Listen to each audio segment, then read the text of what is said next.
Vamos falar de Alberto Mussa, vamos falar de coisa boa.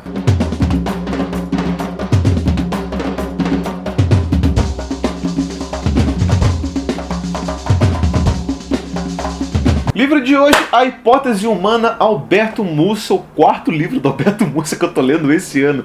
Bicho, vou te falar, eu não lembro de ter feito isso com nenhum autor, assim, cara. Tipo, ler 4 livros do cara esse ano. Claro, a gente tá fazendo lá o projeto do Jorge Amado, lá, enfim, né, do Romântico e Sensual. Mas porque, sim, me propus a fazer. E tô gostando, claro, super bacana, tá faltando 2 livros pra gente.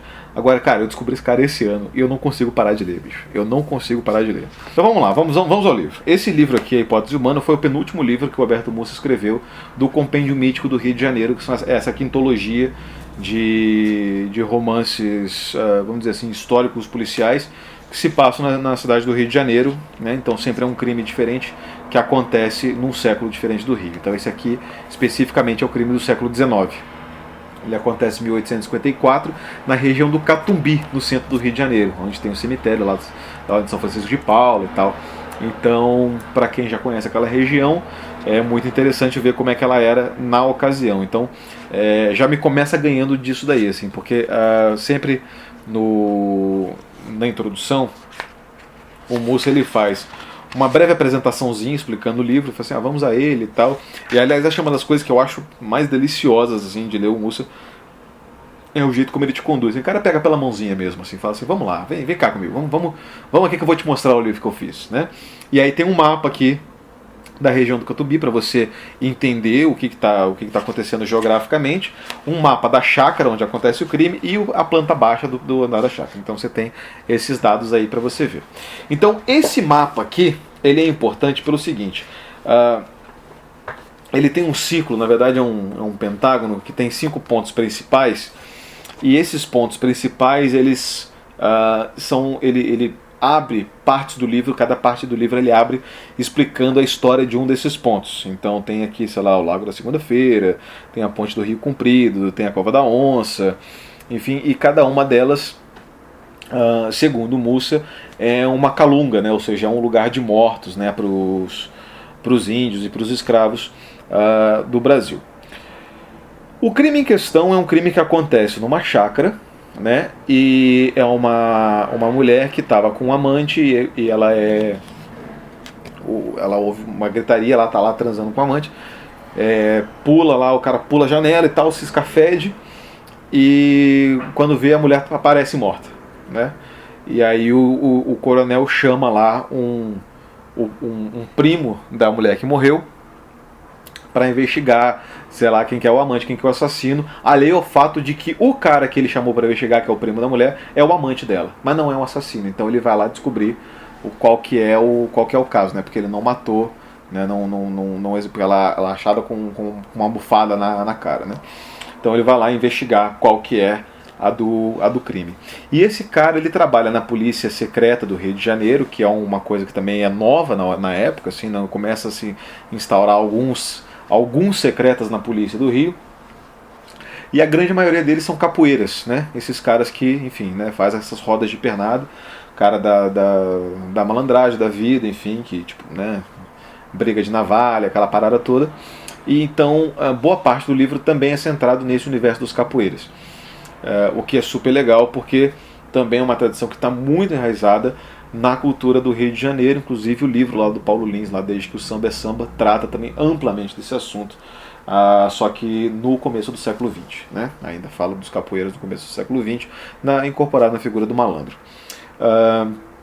Quando ele escapa da propriedade, porque ele acha que ele vai ser pego no flagrante do adultério, ele percorre os 5 pontos que ele trata no livro, e aí teoricamente acontece alguma coisa mística, alguma coisa de sobrenatural, que é outro detalhe em que o livro se insere na fórmula do compêndio mítico. Então todos eles é um crime, né? É um crime no Rio de Janeiro, que envolve o adultério, envolve alguma tradição histórica por parte dos negros ou dos índios do Rio de Janeiro. Trata de um mito, né, de alguma coisa sobrenatural, e acima de tudo é um livro que clássico no sentido policial do termo, e acho que esse aqui, mais do que os outros, é um livro-jogo, né? Um livro que ele vai te dando as informações, vai jogando os personagens, vai dando o contexto de todos eles, e todos eles são potencialmente suspeitos, né? Então cabe a você tentar ir montando quebra-cabeça. Então nisso ele é muito divertido. Para quem gosta de um bom policial whodunit, ele é ótimo, porque o policial whodunit ele é um gênero considerado em grande parte menor, né, na literatura, mas eu acho que o que enriquece ele, e enriquece aqui no caso do Mussa, é justamente a gordurinha dele aqui, que é esse contexto cultural, geográfico do Rio de Janeiro que ele coloca, né? Ele coloca essa história num contexto geográfico muito fechado, né, diferentemente do Senhor do Lado Esquerdo, que se passa no centro do Rio, ok, mas ele vai para outros lugares, para Morro e tal, conta outros causos dentro do livro. Então esse aqui fica circunscrito aqui, tal qual a Biblioteca Elementar, que foi o livro que ele escreveu depois desse, e que soube hoje, inclusive, é finalista lá do Jabuti, na categoria de romance, né? O livraço também, não fiz resenha dele, cara, não sei porquê, acho que eu li antes de eu viajar, e daí voltei de férias e passou, né? Então, em janeiro teve alguns livros que eu não fiz resenha dele, enfim, dei esse mole. Vamos lá, cara, o que mais que esse livro assim, tem de legal? Além de ser um livro super curtinho, ele tem 174 páginas. Ele é um livro que enriquece você, ele tem aquele narrador fortíssimo do Mussa, que tem um domínio geográfico, cultural, não só do Rio de Janeiro, dessa região do Catumbi especificamente, mas das divisões culturais que existiam entre as igrejas. Então ele fala uma coisa muito interessante, que as igrejas, né, as igrejas do Rio de Janeiro, elas abrigavam comunidades guarda-chuvas de africanos. Então etnias de africanos diferentes tinham lá os seus territórios meio que ao redor das igrejas e tal. Então a galera que aqui chama de GG, né, que é a galera do Benin, né, que é a galera que faz voodoo e tal. Então tipo, os caras vieram de lá. Aí os Congos, os Minas, né, enfim, que chamava a galera que vinha do... Enfim, cara, eu não sou tão bom de geografia africana no Brasil quanto Mussa, cara. Agora me deu um branco. Enfim. Então ele vai dividindo essa galera, e você começa a entender algumas nuances assim de rivalidades entre os africanos nessa época, que se dividiam não só em questão de religião, mas também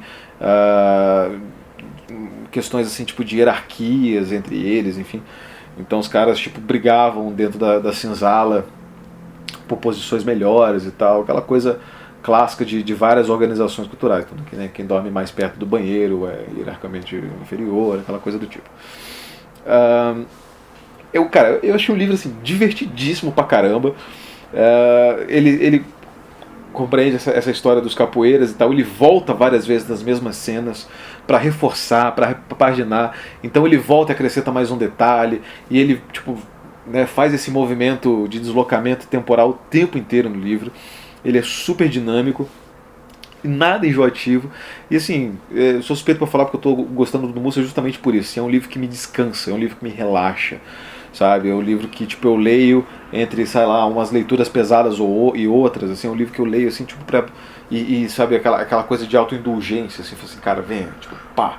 E o cara assim, é um puta de um contador de história. E ele faz esse negócio baseado, teoricamente, numa história da família dele, porque essa família que trata aqui no livro teria alguma relação com ele, que são os Baeta Neves, enfim, e os Mussa. Então, Baeta Neves, Mussa, é o mesmo nome do detetive do Senhor do Lado Esquerdo, né, que é o Baeta Neves, que é o sobrenome do Mussa também, né? Então ele se insere nessa historicidade e nesses causos que ele conta como parte integrante interessada em resgatar não só uma história que seja interessante, semi-mística ou mística, etc., mas também uma história das origens da família dele aqui no Brasil. Então, cara, só elogios para esse livro. Eu acho que esse aqui, junto com a Biblioteca Elementar, é um dos mais divertidos, assim. Eu acho que esses dois, embora eu ache ainda O Senhor do Lado Esquerdo o melhor livro do compêndio até agora que eu li, e agora depois que eu li Esses 4 só me falta. Eu li também o Trono da Rainha Gime, né, que a gente já fez a resenha. Só me falta a Primeira História do Mundo, que é o livro do primeiro século, né, do século XVI. Então, eu achei dos livros mais fodidos. O Casarim falou pra mim que o livro que mais deixou uma boa impressão nele foi justamente a Primeira História do Mundo, que é um ótimo incentivo, né, pra gente continuar lendo. É muito legal quando, sei lá, cara, sabe quando você descobre um autor bom e aí você lê, e aí a cada leitura que você faz você só reafirma a sua impressão sobre ele. Então é uma sensação muito, sei lá, até inclusive autogratificante, meio narcisística, assim, porque você se congratula por isso. Você diz, porra, isso aí eu tava certo, né? Eu tava certo. É tipo eu avisei, sabe, eu avisei, né? Eu avisei. Então, eu avisei, inclusive, né? Isso é bom também, isso dá um gostosinho. E é isso. Então, já leram A Hipótese Humana? Vamos falar sobre ele. Algumas outras coisas também de religiões africanas e um pouco de espiritismo incipiente estava rolando no Brasil na época, também passa aqui por esse livro. Muito bom. Então, tudo está aqui e nessas poucas páginas, uma enxurrada de informação e de uma maneira muito divertida. Tá aqui então a Hipótese Humana, Alberto Mussa. Beleza? Vamos comentar sobre o Mussa, sobre o Compêndio Mítico, sobre o Rio de Janeiro, sobre o Catumbi. Alguém mora no Catumbi aí? Fala aí, eu moro aqui no Catumbi. Tô ligado nessa rua aqui, cara. Então vamos falar sobre essa parada aí. Um abraço, galera aí. Tchau.